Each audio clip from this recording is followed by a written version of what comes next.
সালাম আলাইকুম।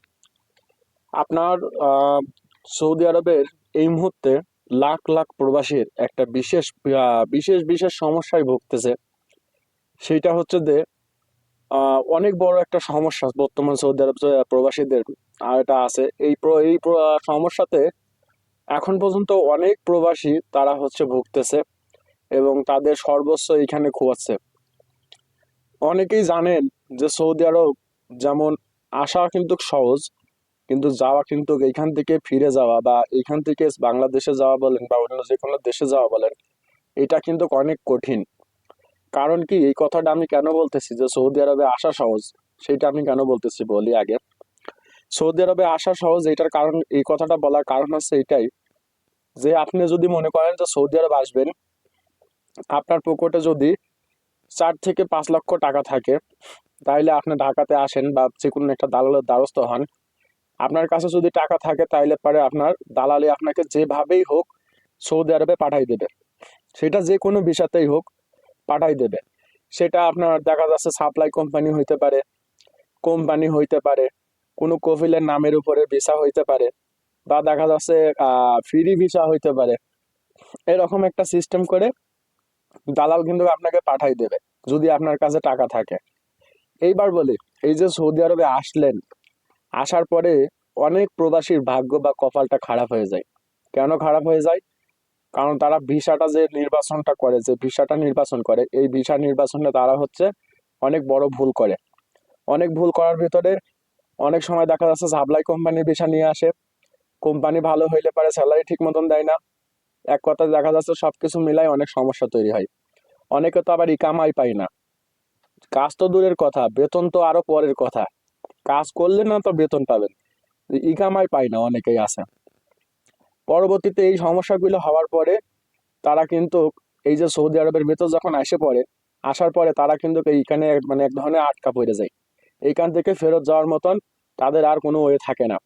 পরবর্তীতে আইনের মারপ্যাচ বা মনে করেন দালালের মারপ্যাচ, অফিসের মারপ্যাচের মাধ্যমে পরবর্তীতে তারা হচ্ছে আপনার ইসে পরিণত হয়। পরবর্তীতে তারা হচ্ছে আপনার যে অবৈধতে পরিণত হয়, তখন কিন্তু তারা দেশে যায়।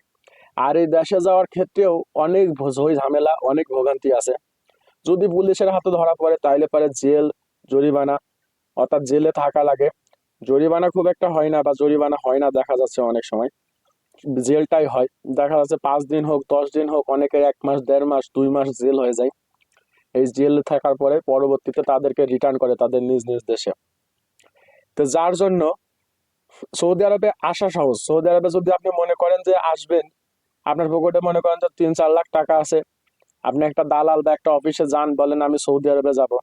আপনার টাকা কয়টা নেওয়ার জন্য তারা বলবে হ্যাঁ আমাদের কাছে খুব সুন্দর ভিসা আছে, এই ভিসা আছে, ওই ভিসা আছে, এইটা আছে, সেইটা আছে। হ্যাঁ, আপনার যান, গেলে কোনো সমস্যা নাই, আপনার যান, কোনো সমস্যা হতো না, আমরা এটা সমাধান করব বা এটা করব, এটাতে কোনো সমস্যা হতো না, ভালো কাজ পাবেন।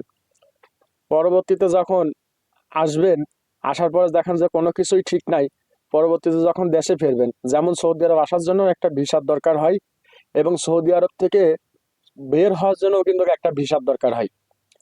সেই ভিসাটা যেমন সৌদি আরবের জন্য আপনার সিঙ্গেল এন্ট্রি ভিসা হইতে পারে, মাল্টিপল এন্ট্রি ভিসা হইতে পারে, কিন্তু একটা ভিসার দরকার হয়। এই ভিসাটা যেমন সৌদি আরব থেকে বের হওয়ার জন্য অনেকে সিঙ্গেল এন্ট্রি ভিসা লাগায়, অনেকে মাল্টিপল, অনেকেই খুরুজ নিয়ে আয়া, যেটাকে আমরা বলি ফাইনাল এক্সিট, যেটাকে বলে খুরুজ নিয়ে আয়া।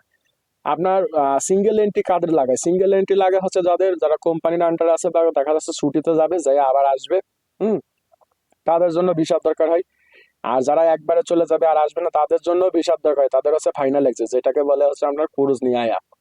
এইখানে আসার পরে কিভাবে আটকা পড়ে? এই যে সৌদি আরব আসার পরে যখন অবৈধ হয়ে যায়, কাজ পায় না, কোনো সমস্যা তৈরি হয়, তখন কিন্তু এই বাংলাদেশিরা এটা কিন্তু জানে না যে কিভাবে বাংলাদেশ ফেরত যাব।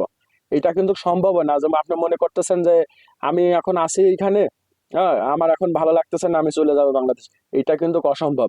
আপনার কোম্পানি, আপনার কফিল যতক্ষণ না আপনাকে ফাইনাল এক্সিট খুরুজ নিহাইয়া না দেবে, ততক্ষণ পর্যন্ত আপনি যাইতে পারতেন না। যতক্ষণ পর্যন্ত আপনার ছুটির পেমেন্ট না দেবে, ততক্ষণ পর্যন্ত আপনি সৌদি থেকে বের হতে পারতেন না। আবার অনেকেই দেখা যাচ্ছে অবৈধ আছে, কফিলের সাথে সম্পর্ক ভালো না, তখন দেখা যাচ্ছে পলাই, কোম্পানির সাইডে পলাই।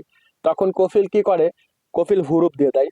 সাথে একটা মামলা দিয়ে দেয় যে আমার মক্তব থেকে টাকা চুরি করে পালাইছে, বা এটা করে গেছে বা ওইটা করে গেছে। যদি মামলা দিয়ে ফেলে, পরবর্তীতে এই মামলা যতদিন মানে সমস্যার সমাধান হবে না, ততদিন পর্যন্ত আপনি সৌদি আরব থেকে বাংলাদেশে যাইতে পারবেন না। তাই প্রবাসী যারা আছেন, বাংলাদেশি হন আর যে যে দেশি হন, কফিলের সাথে সম্পর্কটা রাখার একটু ভালো চেষ্টা করবেন। কারণ কি, আমরা যারা বাংলাদেশি আছি, আমরা যারা সৌদি আরবে আসি, আমরা কিন্তু এই কফিল প্রথার কাছে জিম্মে। এটা কিন্তু বিশ্বের আর অন্য কোনো দেশেই নাই, শুধু এই গালফের ভিতরে এই সিস্টেমটা কফিল প্রথা সিস্টেম, যেটার কাছে আমরা জিম্মি। আমরা আমাদের ইচ্ছা মতন চাইলেও কোনো কিছু করতে পারি না, সেটা দেশে যাওয়া হোক বা সেটা ছুটিতে যাওয়া হোক, সেটা যে কোনো কাজই হইতে পারে। এখন আপনার এই যাইতে হইলে বা যদি আপনার নামে কোনো মামলা মোকদ্দমা দিয়ে ফেলে, তাইলে তো আপনি ঘুরে ঘুরে যতদিন না এই মামলার সমাধান হবে, সেটা আপনি যেভাবেই সমাধান করেন, যতদিন না এই মামলার সমাধান হবে ততদিন পর্যন্ত আপনি যাইতে পারতেন না, ততদিন পর্যন্ত আপনি বাংলাদেশে যাইতে পারতেন না।